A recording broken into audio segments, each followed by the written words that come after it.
वर्ष के सभी बच्चों को नमस्कार।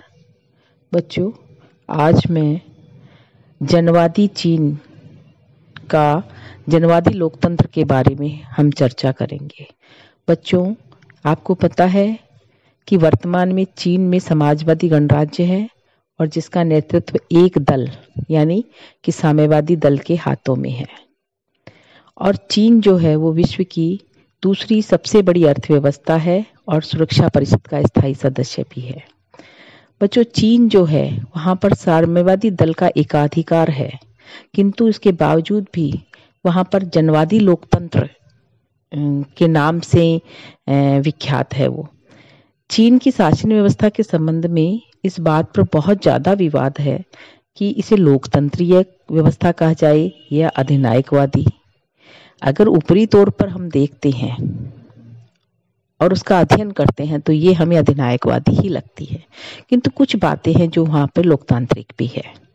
साम्यवादी चीन के जो नेता थे उन्होंने अपनी शासन व्यवस्था को जनवादी लोकतंत्र का नाम दिया है और वो ये कहते भी है कि उनकी जो शासन व्यवस्था है वो पूंजीवादी देशों के बुजुर्गवा लोकतंत्र की तुलना में निश्चित रूप से बहुत अधिक श्रेष्ठ है, लेकिन पश्चिमी विचारक इसको स्वीकार नहीं करते। उनका कहना कुछ अलग ही है। यदि हम चीनी संविधान को पढ़ते हैं और उसकी व्यवस्था को देखते हैं तो हमें लोकतंत्र के जो लक्षण उसमें दिखाई देते हैं उसके बारे में आपको मैं बताना चाहूंगी। उन्हीं बच्चों, 1940 में माओ त्से तुंग ने घोषणा की थी। आपको पता ही होगा कि 1949 में माओ त्से तुंग के नेतृत्व में चीन जो है उसका नवीन चीन का उदय हुआ था। 1940 में माओ त्से तुंग ने घोषणा की थी कि चीन का भावी नया प्रजातांत्रिक राज्य जो है वो पूंजीवादी सर्वाधिकारवाद और सर्वहारा वर्ग के अधिनायकवाद से सर्वथा भिन्न होगा। चीन में एक ऐसे राज्य की स्थापना की जाएगी जिसमें सर्वहारा वर्ग, कृषक, श्रमिक, बुद्धिजीवी तथा जनता के अन्य वर्गों का समुचित प्रतिनिधित्व होगा और जनतंत्र के सुदृढ़ आधार पर उसकी नींव रखी जाएगी। इसके बाद 1945 में जब सामान्य कार्यक्रम की रूपरेखा तैयार की गई तो माओ त्से तुंग ने घोषित किया था कि हम एक ऐसी शासन व्यवस्था की स्थापना करना चाहते हैं जिसे नव प्रजातंत्र का नाम दिया जाएगा और जो बहुसंख्यक जनता की इच्छाओं पर आधारित विभिन्न दलों की मिलीजुली एक लोकतंत्रात्मक सरकार होगी। बच्चों, व्यवहार में 1949 में जब साम्यवादियों द्वारा सत्ता हस्तगत की गई, फार्मोसा सरकार से उन्होंने सत्ता हस्तगत की थी तो संयुक्त मोर्चे की सरकार बनी जिसमें विभिन्न लोकतांत्रिक तत्वों को सम्मिलित किया गया।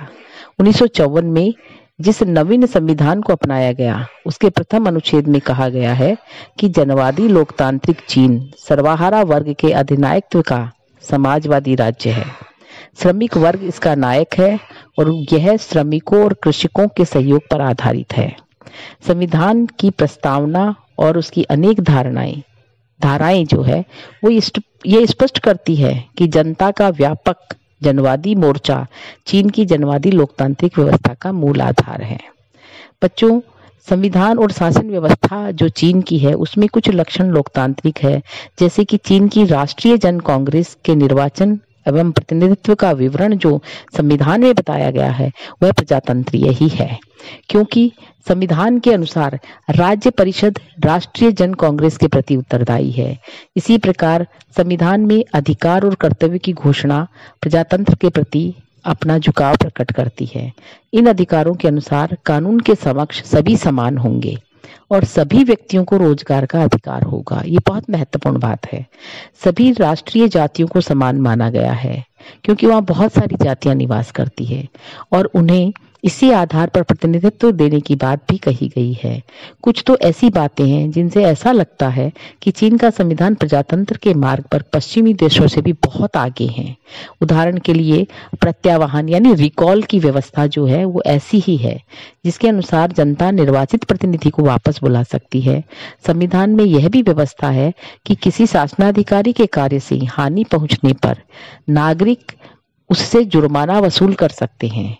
इन बातों से हम ये कह सकते हैं कि संविधान द्वारा चीन में एक जनतांत्रीय या जनतांत्रिक शासन व्यवस्था की स्थापना की गई है।